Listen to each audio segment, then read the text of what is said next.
అది తర్వాత చర్చిద్దాంలేండి, ఆ చర్చ తర్వాత చర్చిద్దాం. ఇప్పుడు ఏంటి మీ జనసేన ఏంటి కొత్త టీంని రెడీ చేశారట, భవిష్యత్ కార్యాచరణ ఏంటి సార్? ఎప్పటికప్పుడు కంపల్సరీ, ఎందుకంటే ప్రతి సంవత్సరం కూడా అధికార ప్రతినిధులు కొత్తగా వస్తారు, లేదంటే మన ఏదైతే జనరల్ పార్టీ ఉన్నారో వాళ్ళందరూ కూడా పాలిట్ సభ్యులు ఉన్నారు. ప్రతి ఒక్కరు కూడా ప్రతి సంవత్సరం ఏదో జరుగుతుంది ప్రతి పార్టీలో. అందులో భాగంగా మాకు ఈ సంవత్సరం ఏంటంటే సభ్యత్వ నమోదు కార్యక్రమం అనేది పూర్తి చేసుకున్నాం. ఇంకొక 4-5 రోజులు పూర్తి అవుతుంది. దాని తర్వాత కొత్త కార్యవర్గం అనేది వేస్తారు. అది ప్రతి సంవత్సరం జరుగుతున్నది. అందులో భాగంగా పార్టీ ఇంటర్నల్ గా మీటింగ్లు జరుగుతున్నాయి. రేపు పొద్దున్నే కార్యవర్గాన్ని కూడా ప్రకటిస్తారు సార్ వర్మ గారు. ఎలా ఉండిపోతున్నది అడగండి సార్. ఇప్పుడు ఎలా ఉండిపోతున్నది కొత్త కార్యవర్గం అంటే వాళ్ళ విధి విధానాలు ఏంటని?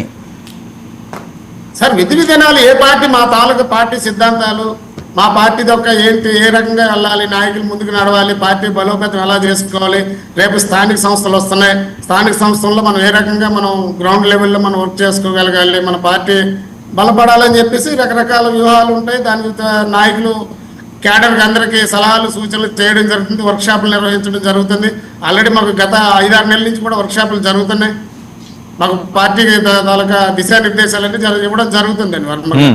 Right, okay. ప్రసాద్ గారు ఏంటి మావిగాని మళ్ళీ కులాల మధ్య అవుతుందని, లేకపోతే లీడర్లు కొంతమంది అసంతృప్తి అంటున్నారు, కొంతమంది పాజిటివ్ అంటున్నారు. ఇందులో ఉన్న అసలు ఇన్డెప్త్ ఇష్యూ ఏంటి, సిచ్యువేషన్ ఏంటి, ఇది ఎటు డ్రైవ్ అవుతుంది, ఎటు ట్రావెల్ అవుతుంది? ముందుగా మిత్రులకి మీకు కూడా నమస్తే.